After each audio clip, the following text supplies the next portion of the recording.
हम उन लोगों के बारे में या इस इलाके के बारे में कितना जानते हैं? वो इलाका जो आज का इजिप्ट कहलाता है। आज हम आपको फेरोज़, पिरामिड्स और बड़े बड़े मंदिरों से भी पहले के टाइम में ले जाएंगे। इजिप्ट के सबसे पुराने दौर में जो पैलियोलिथिक इजिप्ट का टाइम था।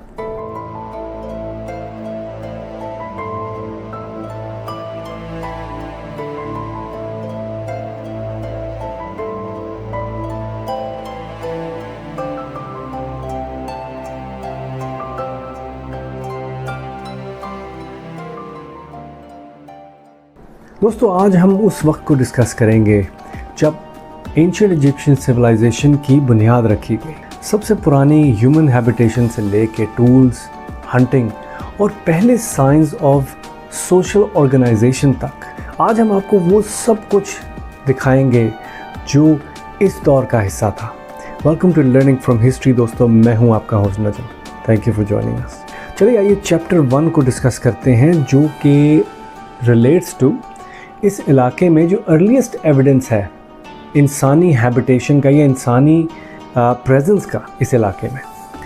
इजिप्ट में पैलियोलिथिक पीरियड जो लगभग 2.5 मिलियन ईयर्स पुराना है, यहाँ से लेके 10,000 BCE तक था। ये पैलियोलिथिक पीरियड इस टाइम के दरमियान था।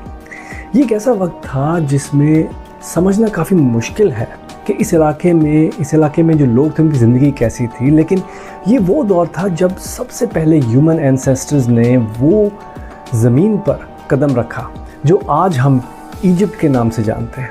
दोस्तों, इस इलाके का एक शहर बूतो, वहाँ से एक बहुत ज़रूरी दरियाफ्त होती है। ये शहर नाइल रिवर के करीब था।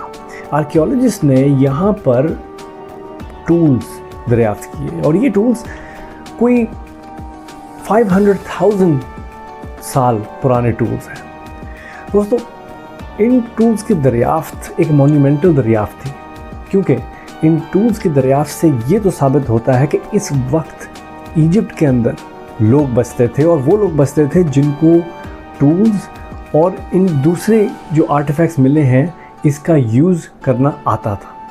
ये टूल्स फ्लिंट, ऑब्सिडियन और दूसरे पत्थरों से बनाए गए हैं और वो ये साबित करता है कि हमारे इस इलाके के जो ह्यूमन एंसेस्टर्स हैं वो अपने एनवायरनमेंट के साथ कैसे अडेप्ट कर रहे थे।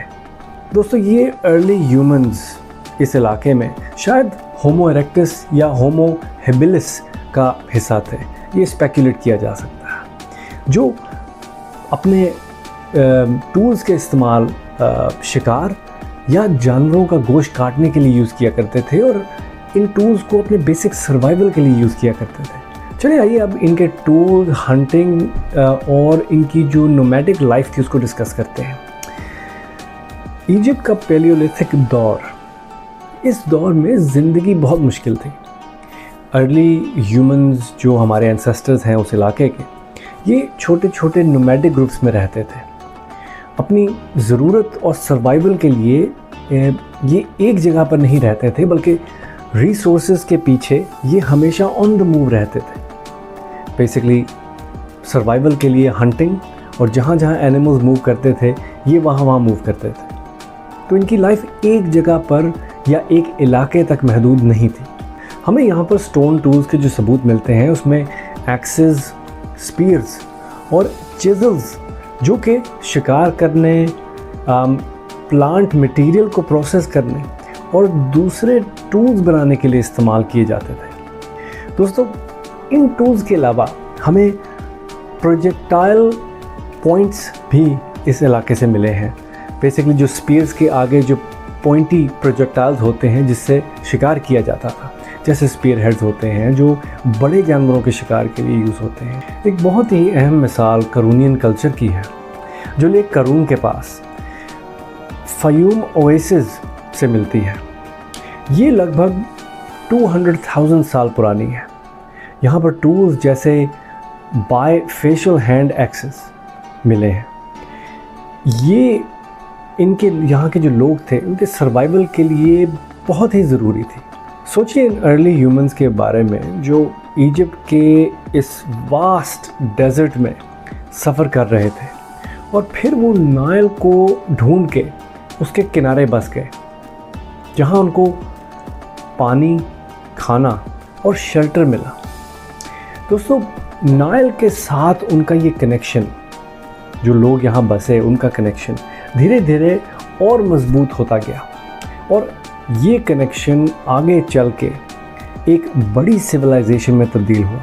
जब हम पैलियोलिथिक पीरियड के आखिरी हिस्से तक पहुँचते हैं तो हमें सोशल ऑर्गेनाइजेशन के पहले साइंस मिलते हैं। दोस्तों, ये अर्ली ग्रुप्स अभी भी नोमैडिक थे, लेकिन वो अब अकेले नहीं रहते थे। हमें पहली बार ये साइंस मिलते हैं कि ये कोऑपरेट लिविंग करते थे या शेयर्ड नॉलेज रखते थे। इनकी लिविंग कम्युनल हुआ करती थी। इसका सबूत आर्कियोलॉजिस्ट ने यहाँ पर कम्युनल ग्रेव्स ढूंढी हैं, छोटी छोटी बैरियल साइट्स जहाँ लोग एक साथ दफन किए गए। ये बैरियल साइट्स ये साबित करती हैं कि इस एरिया के जो अर्ली ह्यूमंस थे वो अपनी ज़िंदगी को एक दूसरे के साथ बांट रहे थे, एक दूसरे के साथ गुजार रहे थे इन ग्रुप्स, और अपने कल्चर और स्पिरिचुअल लाइफ को एक दूसरे के साथ शेयर कर रहे थे। तभी इनकी बैरियल साइट्स में इनका इकट्ठा मिलना इस बात का सबूत है। जब पैलियोलिथिक पीरियड मेसोलिथिक और नियोलिथिक पीरियड्स में बदलता है तो नाइल का रोल, ये जो रिवर नाइल है, इसका रोल और भी ज़्यादा अहमियत रखना शुरू करता है। Even though early humans Nile के करीब नहीं रहते थे, लेकिन इसकी अहमियत को पहचानना शुरू कर दिया था इन लोगों ने। ये जो रिवर नाइल है, ये इस पीरियड में या इस वक्त एक सीजनल सोर्स ऑफ पानी और फूड हुआ करता था। हर साल पानी के राइज की वजह से ये इलाका डूब जाया करता था। इसके इर्द गिर्द का जो नाइल रिवर के इर्द गिर्द के इलाके थे ये डूब जाया करते थे, और ज़मीन दोबारा से फर्टाइल हो जाती थी, जिसकी वजह से अगले सीज़न में जो यहाँ लोग रहते थे उनके लिए चीज़ें उगाना, सब्जियाँ और फसलें उगाना बहुत ही ईजी हो जाता था।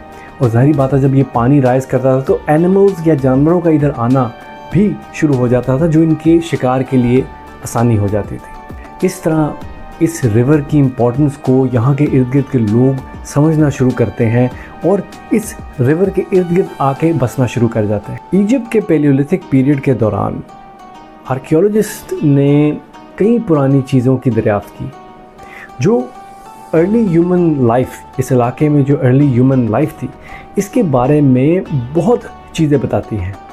एक फेमस डिस्कवरी एल ओमारी और बूतो साइट्स से हुई थी, जहाँ पुरानी फ्लिंट टूल्स और ब्लेड्स ढूंढे गए। ये टूल्स हमें बताते हैं कि इजिप्ट के पुराने इंसान या पुराने लोग कैसे सरवाइव किया करते थे, क्या टूल्स यूज़ किया करते थे अपने सर्वाइवल के लिए। लेकिन इनका सर्वाइवल यहाँ पर सिर्फ टूल से ही नहीं था। हमें यहाँ से पॉटरी के टुकड़े, बीड्स और शेल ज्वेलरी भी मिलती है, जो पहली बार पर्सनल एडोरमेंट्स और कल्चरल एक्सप्रेशन का सबूत देती हैं।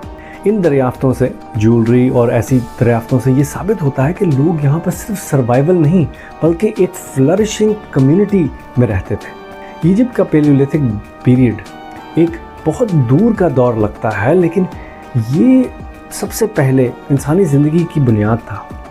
टूल्स की डेवलपमेंट से लेके सोशल ऑर्गेनाइजेशन तक, और नाइल के साथ इनका ये कनेक्शन, ये अर्ली ह्यूमन ग्रुप्स ऐसे रास्ते पर चल रहे थे जो एक दिन दुनिया की सबसे बड़ी सिविलाइजेशन में तब्दील होने वाली थी।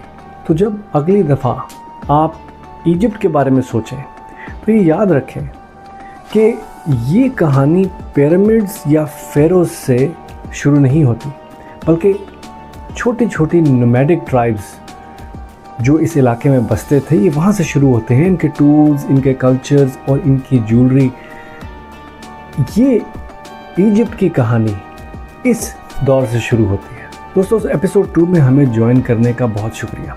पहली एपिसोड में हमने इजिप्ट की टाइमलाइन डिस्कस की। सेकंड एपिसोड में हमने इजिप्ट की टाइमलाइन का पहला हिस्सा या पहला चैप्टर जो कि पैलियोलिथिक पीरियड है उसको डिस्कस किया। इन अ नटशेल, पैलियोलिथिक पीरियड वो पीरियड है जब यहाँ पर ये फेरोज़, पिरामिड्स और इस सबसे बहुत पुराना पीरियड जब यहाँ पर नोमैडिक लोग रहा करते थे, जिनका काम सिर्फ हंटर गैदरर्स नहीं बल्कि अपना एक छोटे छोटे कल्चर्स बनाना, अपनी छोटी एक कम्युनल ज़िंदगी गुजारना इस एरिया में वो शुरू करते हैं। दोस्तों हमें अगली एपिसोड में ज़रूर ज्वाइन कीजिएगा, जहाँ पर हम इजिप्शियन प्री डायनेस्टिक पीरियड जो कि 5500 से 3100 BCE तक था, इस पीरियड को डिस्कस करेंगे। अनटिल देन हमारे साथ हमारी इस जर्नी में जुड़ने का बहुत शुक्रिया। अगर आपने हमारा ये चैनल लाइक सब्सक्राइब नहीं किया तो आई वुड रेकमेंड सब्सक्राइब का बटन ज़रूर दबाएं, लाइक का बटन ज़रूर दबाएं। हमारी इस जर्नी को सपोर्ट करें, मेरे इस चैनल को सपोर्ट करें। Until next episode, thank you for joining us.